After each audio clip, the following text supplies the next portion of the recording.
Okay, welcome to a special two-part series of Burn Your Boats podcast.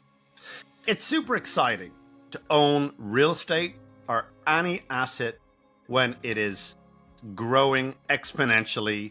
The market is bubbling. And you can see your profits rolling in monthly. But real estate is a long game, and a lot of things are going to screw up along the way. And in today's two-part series, we're going to discuss all of our absolute mess-ups over the years. If we made them, trust me, you're going to make them too. And indeed, we continue to make them. But it's especially hard to deal emotionally and psychologically with these things when the market's less than perfect, when the market is not exciting. And so some of the conversations we're having these days are people considering selling. They're considering exiting way too soon, just simply because they're experiencing some of the items that we discuss here in this two-part series. Remember, burning your boats using real estate is not something that happens overnight. You have to have the gumption and the foresight and the ability to hold real estate long term. And so this two-part series is especially important, not when times are good, but when times get a little bit more challenging. I think there is something for everybody at any point in their real estate investing career in this two-part series. So without further ado, let's get into part A. The absolute genesis of what can go wrong is usually in the purchase or in the first year of ownership. And then we will move on to a part B that deals with everything else. So buckle up. This is Clark and David's confessionary, everything we've ever screwed up at in real estate.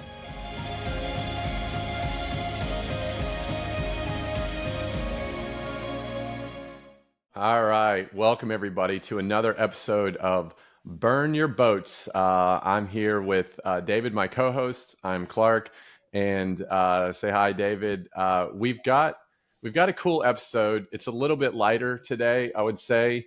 And this episode is going to kind of give us an opportunity to kind of talk about a lot of our screw-ups, our F-ups, our mess-ups, however you wanted to talk about it. And I think, David, the reason that we want to talk about this is that not only have we screwed up, I don't know, every which way from Sunday, and they're a variety, right? It's not just like, oh, I kept messing up on this one thing. Like, we have different buckets that we can pull from. But also, too, is that, we're in a climate right now that is risky. There's people buying things and trying to flip them, and, they're making some mistakes. So we kind of want to talk today, David, about our screw ups, right? And then also, too, hopefully you can take things from that so you don't do those screw ups if you're looking to buy something. And then we'll kind of end it with the people that are in the thick of it, right? They're in the middle of a screw up that they bought, that they own, that they're like, holy shit, what do I do? So we want to give some kind of actionable items that they can take away that maybe they haven't thought of, because I can promise you it's not the end of the world. One of my favorite quotes, David, is "This too shall pass." So I'm looking forward to this episode, David. So how do you feel about everything? How are you doing today? I'm doing very well. I'm really, really interested in this one.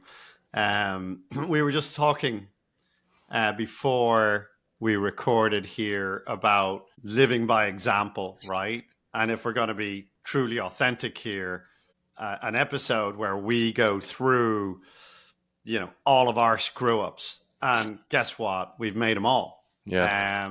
Anybody out there making podcasts that is not being upfront about what they're going through is not being authentic with you. And so, let's get into it. This is the anatomy of an F up, what it looks like.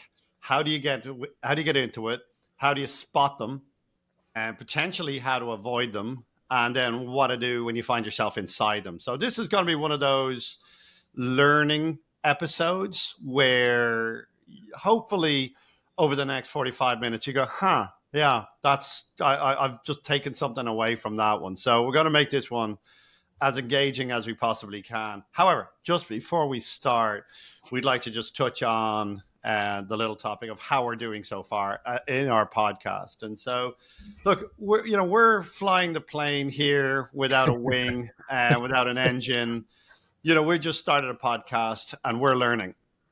And if you are noticing a trend if you've been, thanks a million if you've been listening to the show. Yeah. But if you've been noticing a trend over the last 15 or 16 episodes, you'll know that trend kind of leans more into mindset.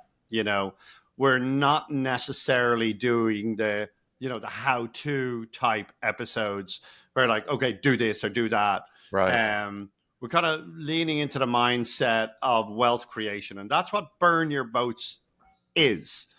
Burn Your Boats is about putting yourself into the position that you can burn your boats, right?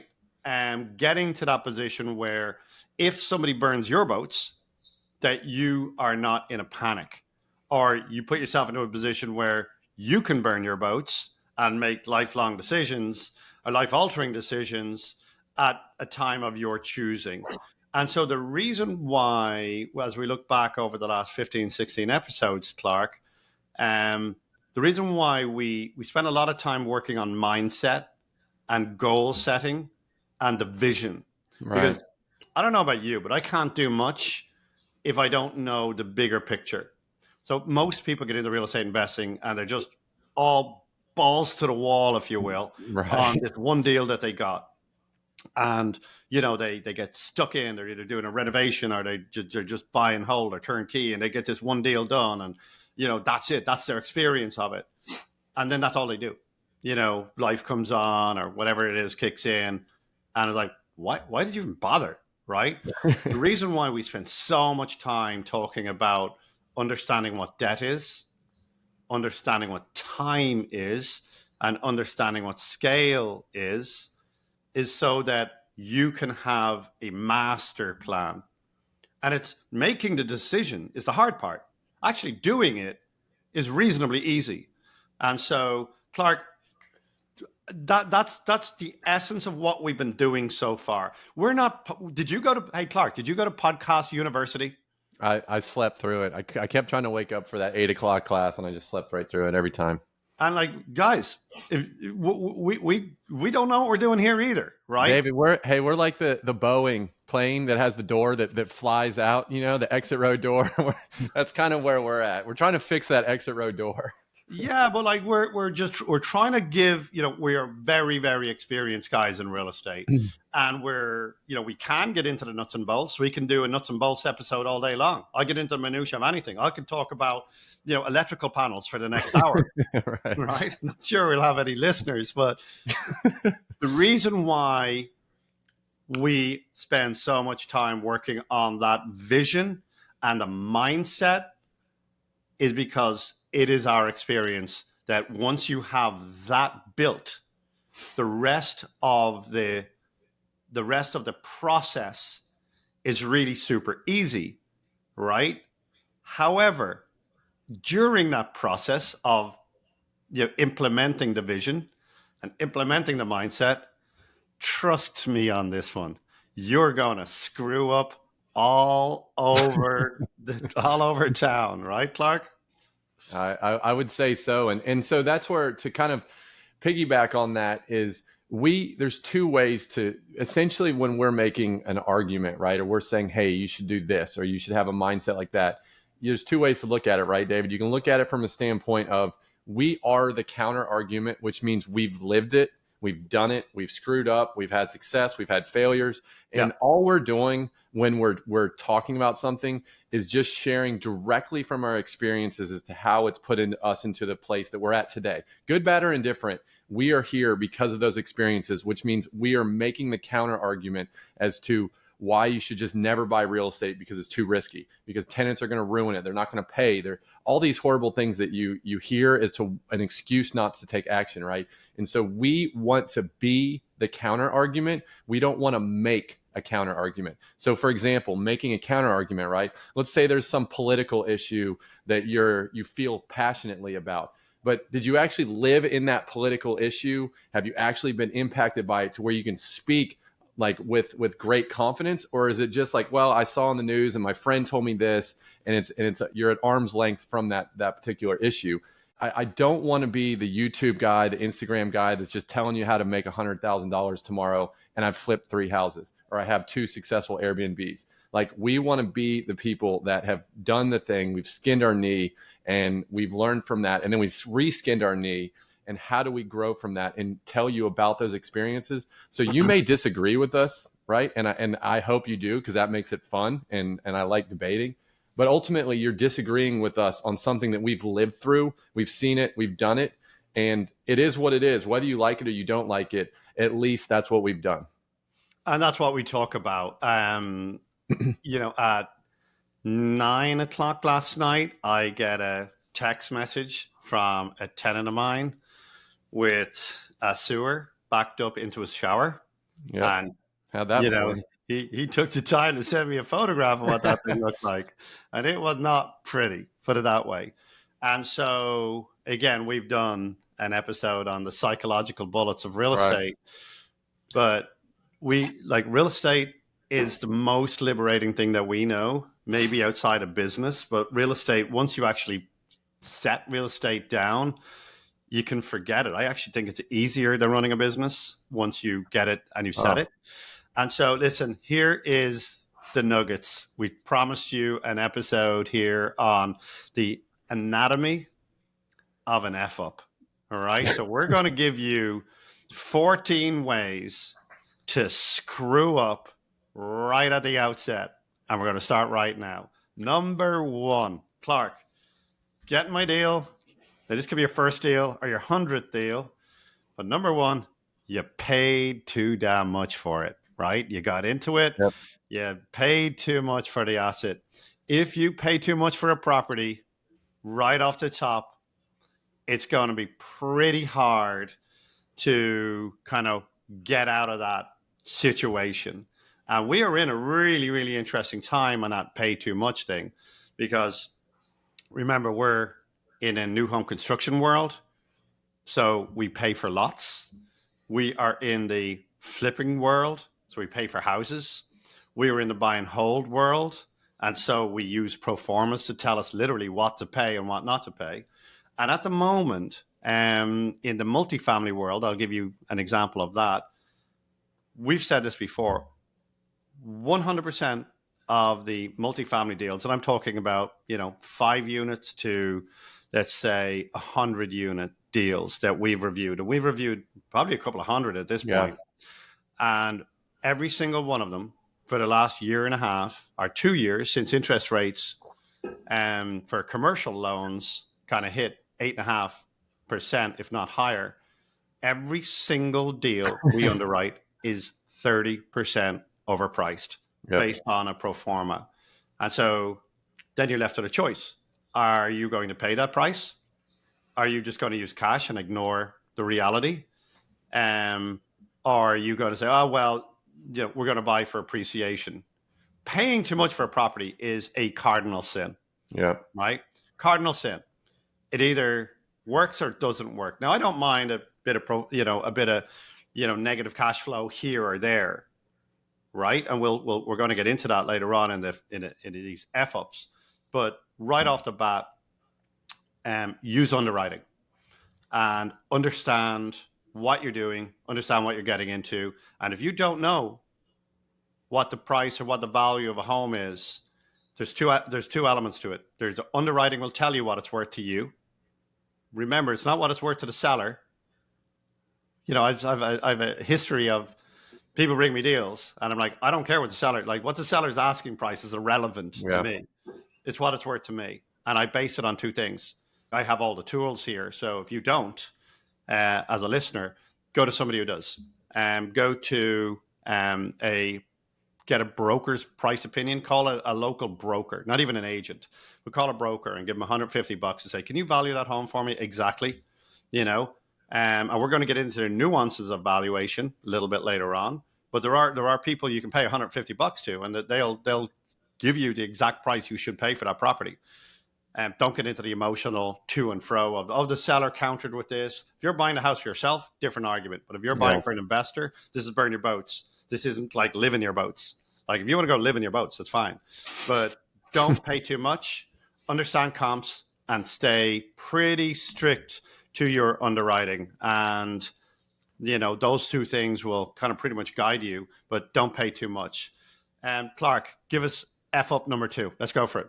So this is a big one, and no one ever factors this into pro formas, but you've got soft costs, okay? And so what are soft costs? Those are, like, I'll give you an example. I just bought a townhouse. It's just around 500,000, and I haven't bought a property where I actually like moved into it in a long time. Like I'm always buying it with these hard money loans, and so I'm used to looking at that. David, the closing costs, lender fees, lender points, title fees, appraisals, all the quote unquote junk fees, prepaid insurance, prepaid taxes, prepaid HOA fees. You're like, God, how much do I need to prepay for all this stuff? Like I can't make a normal payment, right? But the lender is writing the rule. He who has the money writes the rules, right? And so they write the rules. I think it was like 25 grand in closing costs on a $500,000 purchase. And I almost fell out of my chair. I'm like, how is it even possible to squeeze $25,000 worth of just garbage, in my opinion? I'm sure a title company would push back, a lender would push back, an insurance company would push back. 25 grand, right? So what happens is a lot of times, that's an example of I moved in, so they're probably a little bit higher. If you're buying something with shorter term bridge debt meaning like a year or less, where you have to pay it back fairly quickly, but you're able to get in quicker. You're still, you need to look at the fees. So when you talk to like these lenders that may give you short-term debt, get every single dime of their fees. They're always charging $1,000, $1,500 for for their attorney to review the documents, for the appraisal for them, just an admin fee. They just make up all these names and put it on there. And that adds up. You could have $2,000, $3,000, $4,000 that have nothing to do with the interest that you pay or the actual points that go to the lender, which is basically their commission on the deal. So that stuff adds up. And if you're looking at a deal and you have 3 or 4 grand worth of just absolute garbage, and again, lenders probably won't like this, but it's my opinion, and I don't like paying garbage fees. That impacts the bottom line. So that is definitely something that you need to look out for. No one ever talks about it. No wholesaler is going to, include those in their underwriting when they send you this quote unquote great deal. So, David, talk to us a little bit about you don't want to overpay. You obviously have junk fees, soft costs, utilities, things like, just turning on the power to this investment property, right? You got to put like a $200 deposit down, right? And then you got to turn the water on, and then that takes time. So all those soft costs add up over time. Talk to us a little bit about some of the F ups that people make. You see, once you bought the property, whether you overpaid or not, you paid all the junk fees. Now you've got this dilapidated property that needs to not look like the eyesore in the neighborhood that everyone's complaining about, and the neighbors calling the code violations people on you. Then what is the next type of F-ups? All right. So not understanding your soft costs. You just said utilities right there. I have bought numerous homes over the years where the utility lien wasn't filed yet. And so when I go to turn on the power, they tell me that there's a $7,500 bill. I'm like, how's that even possible? The guy got cut off 2.5 years ago, but interest has been accruing on the bill. I'm like, well, that's crazy. They're like, yes, it is. Would you like water, sir? Would you like water, sir? But like, I can't pay that. When would you like your water, sir? Right? It's just like, it's binary to these people. And man, I have had to fish out like $5,000, $6,000, $7,000 out of my pocket to get water turned on. So I would consider that a pretty big one, right? So, really, like when you're buying a house, I call my companies, because they might not have filed a lien yet, so that your title company will miss it. Underestimating the time it's going to take you to do any work to the house, right? So you buy a house on May 1st, right? And then you start making your calls, right? It's going to be 2, 3, 4 weeks before these guys, your contractors, this, that, or the other, start showing up and start giving you estimates. and if you give you enough time to get back to them and start collating a scope of work, and then you say, okay, we've got the scope of work dialed in, we've got the costs dialed in with the contractors. When are the contractors ready to go? Oh, we're all booked up until August. So now whatever carry costs you have, like, you're not getting anything done. The house just sitting there vacant, and it's like that's like screw up royale, right? When you put your house on a contract, right? Let's say you put your house on a contract in April. Start calling your contractors then. Start getting your people in. Start getting all of your estimates done, your scope of work, and start getting get a start date for your worker as close to the day that you close, to minimize not understanding the time it takes to get them there, and then whatever time you think they're going to do it in, probably double it. So if you say it's 3 months, it's probably going to be 6 months. And I'll tell you why. It's not that the demo and all of the, the big phase of the work, that's going to get done right on time, right? The painting, the this, the that, the other. But what takes the time is the last mile. Getting guys to come back to the property, do touch-ups, fixes, renovations, and then you start testing things. You start running the plumbing, you start running the electricity, you start opening it, and then plumbing's backing up, and this is happening. The house looks gorgeous, but it's not ready to move into. So that last mile is, try and get ahead of that last mile. So not understanding the time it takes from the start to the finish. If you think it's 3 months, it'll probably be 6 by the time somebody can move into it. Clark, give me another one. Give me a big one. Give me a doozy. So just to piggyback off that, and this is something that I learned, is that especially when you're first getting started, right? You get your bid from your contractor, right? And let's just say it's 50 grand. You're like, 50 grand. I can call the flooring guy. I can call the electrician. You get all these subcontractors, right? And they're just there to just do that one little thing. And then you have this, like, to your point, you don't have the last 2% because there's no one there to do it. The kitchen guy was there to put in the cabinets. He wasn't there to put in the baseboard. He wasn't there to put in the quarter round. He wasn't there to paint the utility room. And you end up getting this thing where you walk in, you're like, wow, that's a beautiful kitchen, and this baseboard from 1956, and it looks horrible, right?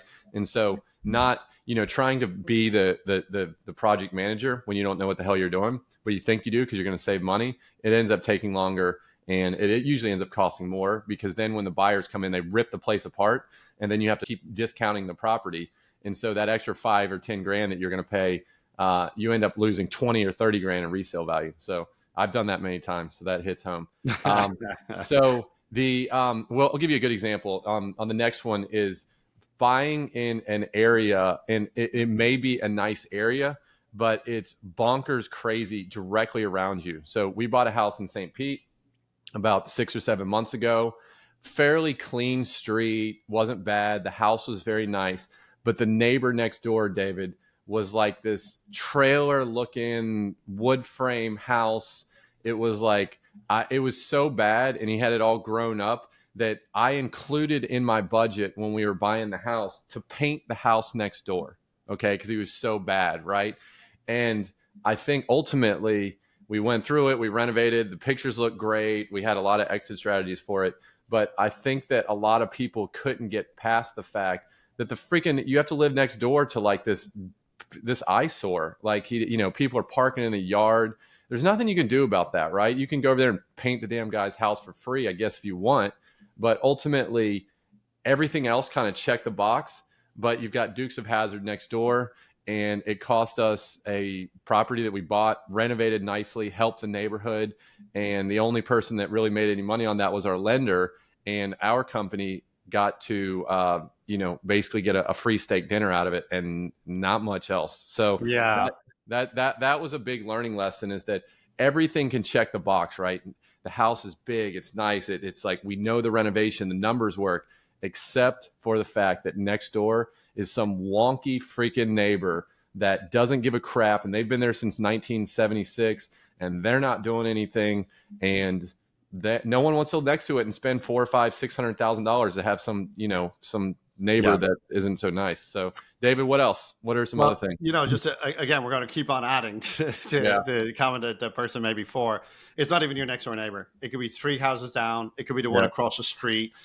More importantly, it could be the neighbors behind you, yeah. right? So your street might look nice, right? But then you back up onto what could be, a chicken farm. Quite frankly, I've bought houses where somebody has roosters living Right. next door, and I mean like proper roosters, right? I've bought houses where the house next door has got like just 10 snarling dogs. You can't see that from the street, but then you spend enough time there, you're like, oh my god, there's like craziness around me. Yep. So this is a particularly applicable to out of state turnkey buyers. Yeah. Your turnkey provider is going to show you the house, going to show you a video of the house, right? You might even go up and down the street with your Google Maps, right? Your Street View, whatever. But there is nothing, and I mean nothing like going to the house, looking over the fence next door, looking over the fence next door, looking over the fence behind you, because that's what your tenant is going to experience. It's not about you. If you're an investor, the house is not about you. You're probably never going to live in this house. But the house is absolutely about the person who's going to live in that house. Guess who that is? That's your tenant. Now, what is the one thing that your tenant is going to throw back at you and say, I was going to move in, but I'm not. Or I did move in and I don't like this. That's the stuff we're talking about here. So I'm just going to say it. Shit location, crazy town, anywhere around you. Don't rely on a video of the house. Don't rely on pictures. Now, here's another big one: red tags and permits. So you buy a house, you get yourself a contractor, you get your bid, you're happy go lucky, right? Talking about screw ups. And then, because in most jurisdictions, you've got a city and then you've got a county. Now, the county might oversee building regs, or the city might oversee building regs. And, I'll give you an example. Here in Pinellas County, where we are, we have the unincorporated areas, which is the county oversees it. But then there are 22 or 23 municipalities. Each has their own little fiefdom, right? And each of these areas, some of them are very, very lax on building inspections and code enforcement. And some of them are going to bust your nuts every single time. If they see as much as a builder's van outside your house, boom, they're coming in. Yeah. They're going to inspect your property. And if you don't have the right permits, they're going to shut you down. And believe me, getting yourself out of a red tag is going to cause you a world of pain. A world of pain. So this is the screw up section. So understand, are you in a very, very heavy code enforcement, building enforcement jurisdiction? Are you in a light type of enforcement? Because different places have different things. Right. And you know what? You might even be in a chilled out place. But you got some neighbor across the road who's just like peeking out. We all know that neighbor just peeking out their blinds all day long, right? Is her name Karen? Is that her name? Karen or Ken, whoever it might be. And so we all know that person, there's something happening across the street. I don't like the look of it. And they're going to call in code enforcement. So just red tags, pull the necessary permits you need to pull for each of your projects. Don't ignore that. We all work to a degree with, a handyman for painting and for this, but like there's a lot of big things. Just don't cut corners on and understand red tags and permits, right? So the next one, Clark, give me another one of our greatest hits of screw ups. Give me another one. It all starts with, I'll give you a couple more, but it all compounds from one thing. And that is number one. There's a reason why we said the number one thing is you overpay, because when you overpay for a property, that means you have to underpay for other things, right? So a lot of times what happens is you overpay. So you don't have the option to go get that cushy, nice contractor that's going to give you the nice full turnkey experience. They're going to pull the permits. They're going to do the whole job, right? Now because you overpaid a lot of times, now you have to go in and play the project manager yourself, as I was alluding to before, where you're outsourcing the paint to one guy and the flooring to the next guy and the roof and da da da da, right? So now you've got this like cheap renovation, and you're not able to do the full nice things, so that when you have your tenant or your client that's going to come buy it walk in and be like, oh, this is fully done, what they're doing is like, wait a second, this is a flip house. I can tell. You know why I can tell? Because the kitchen is gorgeous, but the electric is from 1926. There's plumbing coming out of the wall that's cast iron. There's things that are just not, the doors don't close right. And why don't the doors close right? Because you didn't have it in the budget, because you overpaid to begin with, right? So now you have to sacrifice these things. And then what you do, and most people can't see me, but you like cover your eyes, you look through, and you pray that someone's just going to like take this care of your problem, right? So that in itself, and then guess what that happens too, Dave, is that you're not going to go out and get the best contractor for the job. You're going to get the lower cost one, right? Usually the lower cost ones, are they the most experienced, David? Or a lot of times they are newer. And what do you do when you're newer into the field? How do you get business? You're cheaper than that guy. So you got a newer guy that has less experience. They're going to be cheaper, and you get what you pay for. It's no different, right? So that is just a compounding from being able to pay too much on the front end. David, what else? So you've got nickel and dime the contractors. You got multiple contractors. They're newer. They're cheaper. You get what you pay for. What are some other screw ups that we're seeing that we've made, and we're talking to other people they've seen? Yeah, I can't stress that one enough. Is when you buy a property, or you buy a property from a turnkey provider or from anybody else, go in there and look for those telltale signs of corner cutting. A cheap renovation, particularly as an investor, that's what the tenant is going to see. Yeah. And that cheap renovation is going to blow back at you, right? And exactly, I really appreciate your point, is that if you overpay, then you start trying to cut corners. And I never have. I have made plenty of these screw ups, but I always kept my original plan for the renovation that I'm going to do separate from if I screwed up in any of these areas so far. My original plan, I would execute it no matter what, because that's what I was selling to somebody, right? I'm selling the finished product as I understand it, right? And this is what is going to work for the tenant. And just because I overpaid for a property or something, a bid came in way higher, I didn't start cutting corners. What I would do is I would cut my profit right down to zero. But that's just my experience. So I have equally seen a lot of people who don't share my ethics, don't share my approach. And I've seen their renovations, and boy, oh boy, is there a lot of cowboys out there. Oh my God. Like, it is just unbelievable what like you say, nice kitchen.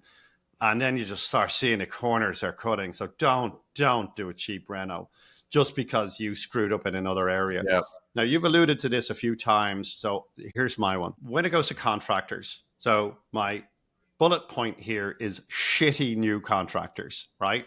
Now, what you've alluded to this, so I'll nail it down. What I have found over the years to be the only way to renovate a home is put one person in charge, right? You've got one general contractor, okay? And he is responsible for calling the plumbers, the electricians, the roofer, installing the cabinets, the bathrooms, the tiles, the floors, the doors, the baseboards, the landscaping, the interior, the exterior painting, all of that. The moment you start breaking that out and say, you know what, that guy's bid was too high, okay? I'm going to get the plumber myself. Now I'm going to get the electrician myself. I'm going to get the roofer myself. I'm going to get a painter myself. I'm going to get the kitchen guy. I can buy the kitchen in Home Depot, drop it on site, and I have a guy install it for $400, right? Then I'm going to separately get the granite. All of this, what you're going to get, I don't know if you can see my hands right now, but I'm pointing my hands in two different directions, right? every single thing that happens on that site, from tools going missing to people not showing up, is going to be like, it's not my fault. It was the other guy. There's nobody in charge, right? And then what you're going to have is it's not going to be joined together. It's just your project won't fit, right? So you'll have a gorgeous kitchen, but all the caulking's going to be gone, and the kitchen guys will be like, well, it's not my job. That's a painter's job, Yeah. right? Are you going to have nice baseboard, right? But there's going to be sawed off edges everywhere, not caulked or painted or finished. You say, well, that's the painter's job. And everybody at the end of the day will look at the painter and say, well, that's the painter's job, right? It's the painter's job to bring all of this in. And then the painter walks in, he goes, you need to call me back when this 5 weeks of preparation is done. All the caulking here, the wall fixing there. I'm not here to fix the drywall guy, the carpenter's guy, the kitchen install guy, the baseboard guy, the flooring guy. I'm not here to fix all their shitty work. So put one person in charge. I implore you. Don't try and be your project manager. Know that there's a skill to bringing, and there's a knowledge of when to bring the plumber in, when to bring the AC in. That's huge. I've done this. I've tried to be this guy, and it implodes very, very quickly. What will happen is in my enthusiasm, I'll have the plumber, the electrician, the flooring guy, and the roofer there in the same day, right? Or they just happenstance will have it that they're all there in the same day. Guess what, Clark? They all arrive on the same day. There's 45 cars parked outside my street, right? There's not enough room in the house to have all these people. And guess what? They all do. They all leave.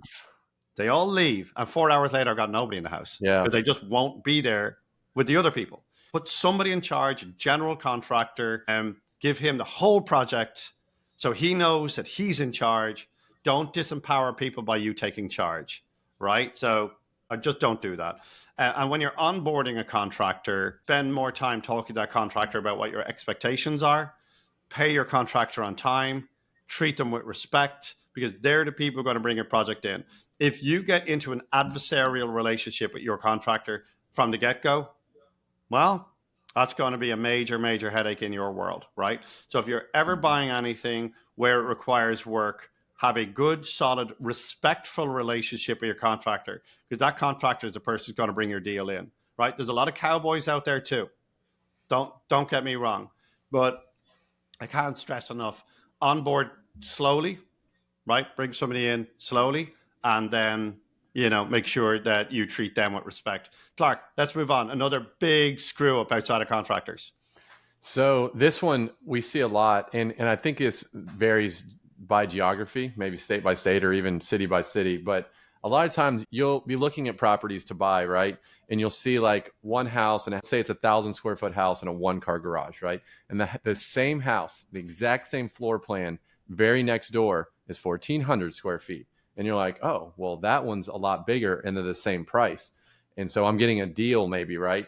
And all they did was they enclosed the garage, usually not very well, usually not permitted, but maybe the square footage shows up, or maybe it doesn't even show up on the public record and the realtor or the broker just added it in because 1,400 sounds better than 1,100, right? So what happens is that when you're going to evaluate these things is you're not taking into consideration that these two houses are the exact same 1,100 square foot houses, and they just enclosed in a weird step down garage that's got a garage door still there, and they put drywall behind it and it looks weird. There's no central heat and air in there, and they stuck some window unit in there and they called it 1,400 square feet. But in your brain, looking at it, you're like, I'm getting a deal, right? And we see that happen a lot because there's a lot of conversions, especially like in our area in Tampa, St. Pete, because houses built in the 20s or the 50s, which we see a lot of, is that a lot in the 50s, there was just a lot of snowbirds that lived here, right? It wasn't like it's today where it's thriving with people from all ages, right? And so they didn't need 2,500 square foot houses. And so they had these little tiny houses. And then people over time, more families started moving here and they started converting these things because they needed more space. You got more kids, you got more family, whoever that may be. It's not just a husband and wife living there anymore. So when you're evaluating these things, a lot of people look at it and say, well, that's 1,400 square feet. That's exactly equal to other houses that are smaller. So my house is going to be worth more. So That is something that I've made the mistake. And when you go talk to an appraiser, they're going to look at that and say, wait a second, that's really an 1,100 square foot house with some like bonus space. But when you're looking at everything through rose colored glasses, which is, I think, very important right now because people are bored. They're sitting on the sideline, David. They want to buy a damn house, right? And they're like, I don't care what you say, Clark, that's 1,400 square feet. I'll deal with it later. And then the appraiser comes in and they're like, that's an 1,100 square foot house, buddy. You got a garage door. That's a garage that has some drywall that you put in a window unit. You're not getting credit for that. Then you don't get the value for it. Then if you're going to keep it, your loan that you'll be able to get is going to be a lot lower than you thought it was, which means you have to keep more money in the deal, which means that the cash flow you get may not make sense anymore, all because you didn't evaluate it right from the get-go. So that's a big one that we see, especially in our neck of the woods. And I'm sure there's things like in the Northeast, if you have basements or things, we don't know what a basement is down here in Florida, but there's probably similar type, situations to that. So David, talk to us, give me another one. Let's go through these. Well, I just want to reiterate real quick again. I'm sorry we keep doing this, but like not understanding your comps like that, where when you have two houses, beside each other, one is 1,100 square feet and one is 1,400 square feet, and the 1,100 square feet has a nice garage in it, and the 1,400 square feet has no garage in it. Well, when the appraiser comes around, he's going to look at the 1,100 square foot with a garage and say, okay, that's worth $300,000. And he's going to look at your 1,400 square feet. It has an extra bedroom, right? It might even have the window and like the garage door's gone and all that kind of stuff. But what you need to understand is that the appraiser is going to say, well, you don't have a garage. So he's going to deduct not having a garage in the house from your appraisal. And so you might go under contract, you get all excited, you're going to buy a 4-bedroom house. And you think, the next door neighbors was 1,100 square feet, sold for 300. Yours is a 1,400 square feet, 4-bed. So naturally it's going to sell for 350. And then your appraiser comes back and says, no, it's 305. Why? Well, I deducted $35,000 because you don't have a garage, mate. And so that's a big one. And then you need to understand as well that when these subdivisions are built out, the lots are slightly different from one street to the next. So you could have two streets that are right beside each other, right? One street has got 5,000 square foot lots, and the next street over has 7,000 square feet lots. And so most of the houses on the 7,000 square feet lots are just slightly bigger and they're slightly nicer, right? And then the houses on the 5,000 square feet lots are way smaller. They're denser together. Normally when you put comps around something, you put a circle around it. But like you really, really need to know that you're comping like for like streets when you're doing your underwriting. It's so super important. You don't just randomly take, there could be a highway or a busy road, and on one side of that road is something, and the other side of that road, and you might even like back onto another street, and it's just that the lots are different. We see this one all the time, where like, whoa, what happened? Like I was driving down a lovely street, and boom, what happened on this street? Like, what the hell happened here? And then boom, you've comped your property with a nice street, and you don't have a nice property, and it's definitely not on a nice street. So converted garages, understand full gamut of what an appraisal is, and understand what comping really is. I see a lot of people say, I've got a 3-2, da da da da da. Here's another 3-2, and it's worth $400,000. And I look at what somebody's putting to me and say, listen, I'll sell this one to you for 300,000. I'm like, hold on here. The $400,000 house has got brand new kitchen, brand new bathrooms, gorgeous granite, a brand new roof, a brand new air conditioning, 400, 500 linear feet of vinyl fencing, beautiful landscaping, paved circular driveway. And you don't have any of that stuff. And that's like, it's going to cost me like $175,000 to do that. And so now am I getting a deal? Or am I better off buying the turnkey one with the vinyl fence and the circular driveway and the new roof and am I getting a deal? So understanding comps and understanding inputs, super, super important. Now, here's a big one, right? Not understanding your debt. This goes particularly with hard money lenders. Lenders come with a lot of conditions. In many cases, they'll give you 100% of your acquisition cost, like the cost of buying something, and in many cases they'll give you 100% of the renovation cost as well. But understanding that debt costs a lot of money for every day that you have it, and understanding that the time element, and we talked about time earlier on, and not like either getting a red tag or your contractors taking a long time. Understand that most of this hard money comes with a 12-month limitation, and really understand in your underwriting what the cost of that debt is and what the terms of that debt is, because that is one area where if you take too long to do your renovation, or you have to discount your home if you're selling it, if you don't take that medicine quicker, I say, no, I'm going to hold on for this, I'm going to hold on for that. Really understand what the terms of your debt is, and are you coming up against the end of your 12-month hard money loan, and what is the penalty fees in that. So thankfully, that's something I've always been very urgent about. But not understanding your debt's an absolutely massive one, particularly if you are buying something and you're going to stabilize it. Now, most people listening to this are probably buying investment homes on 30-year fixed loans. But if you are considering buying a home that you can't get, so remember, the reason why people use hard money is because the banks won't lend on a home that's in bits, right? That has a expired roof, and that the kitchen has melted into the floor and has termites and drug addict tenants, right? So that's really not what your conventional loan is built for. Your conventional loan is built for a nice vacant turnkey move-in ready home. So if you're ever trying to quote unquote get a deal, you're almost certainly going to have to use your own money, your friend's money, or hard money. But just really understand how to get the debt, what the cost of the debt is, what the terms of the debt is, and what your obligations are overall to the lender. Because at the end of the day, you will never, ever, in any circumstances, burn your lender. Never. You never hand the house back to the lender and go, there you go. You will be persona non grata in this business. Simple as that. So, you're fishing into your pocket. If you get the end of your 12 months and that lender says, David, time's out, want my money back, don't like the deal anymore, you got to go and start busking on the high street to get that lender's money back. So understanding your hard money, understanding your debt, and understanding why you use debt.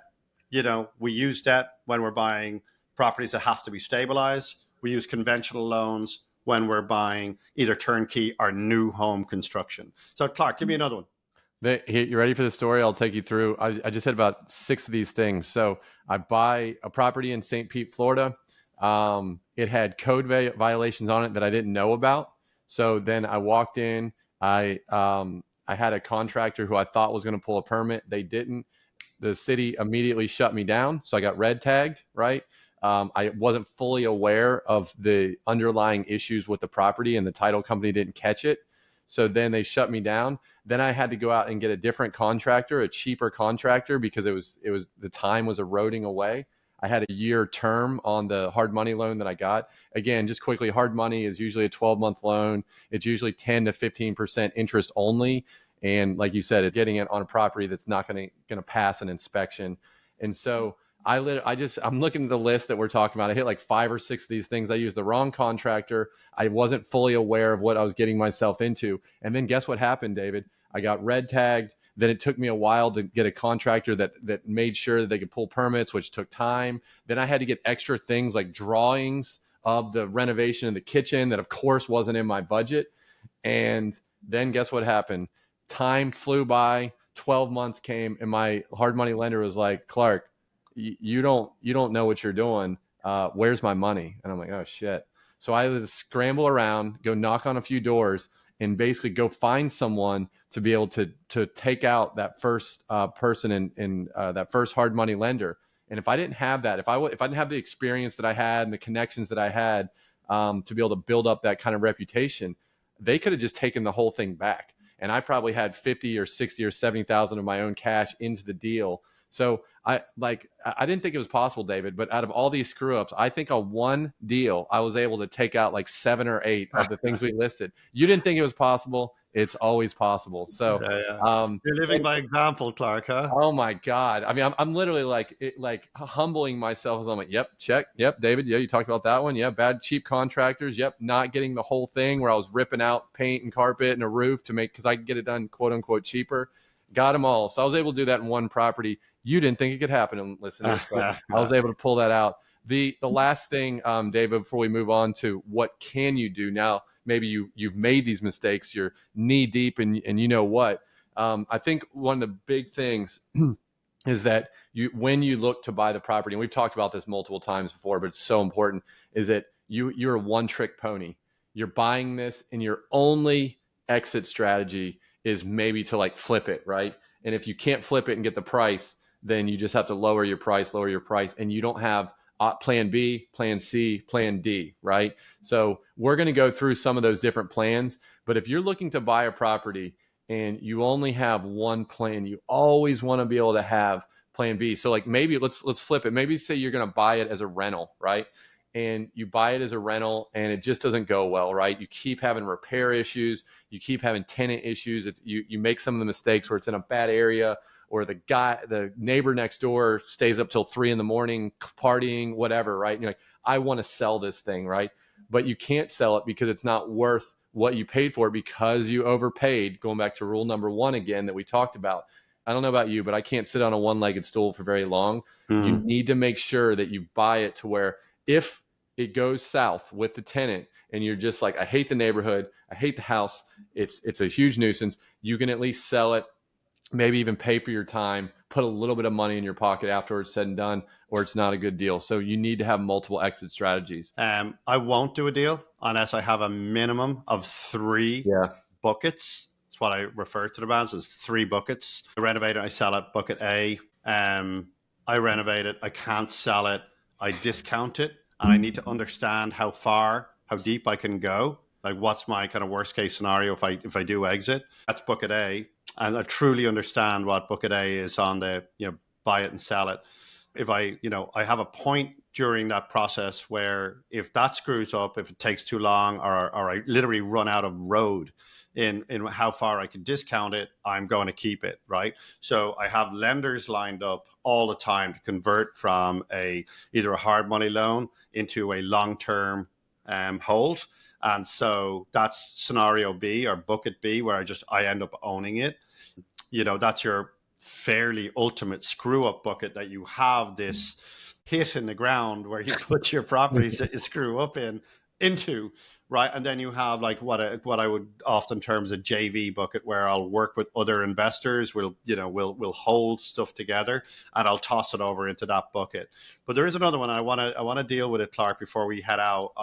I want to talk about buying beside new home construction builders, because it's very prevalent for a lot of investors at the moment that bought in the last 2.5 to 3 years, in that they bought into very, very high growth areas. We did a lot of sales in Fort Myers, Cape Coral, Northport parts of Florida, because these were quite frankly the only areas among the only areas in the state of Florida where the builders during COVID could actually get permits and get started. And so here we are 2.5 years, in some cases 3 years later, and all of these homes are finally, finished, and, people are moving over into the long-term rental bucket. And what's happened in that time?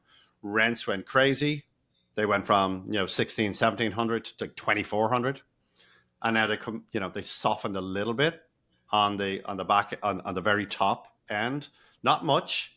They softened just a little bit, and then prices went from, in some cases 240, 250 to $450,000, and then interest rates. When these people put these properties under contract were 3.5%, interest rates are now, 7.5% when they're closing on them, and so they find themselves then in this kind of quagmire. Is like the pro forma that, and this is normal, right? This happens in real estate. Is that the day that you go buy a property, the conditions are always morphing. They're always moving. Interest rates are always moving. Insurance is always moving. Rents are always moving. Valuations and prices are always moving. And so people then come to closing these things and they find themselves under a very different situation than they underwrote their deal at. And then they can start to freak out. And meanwhile, builders are next door to them. And these builders have got bigger pockets.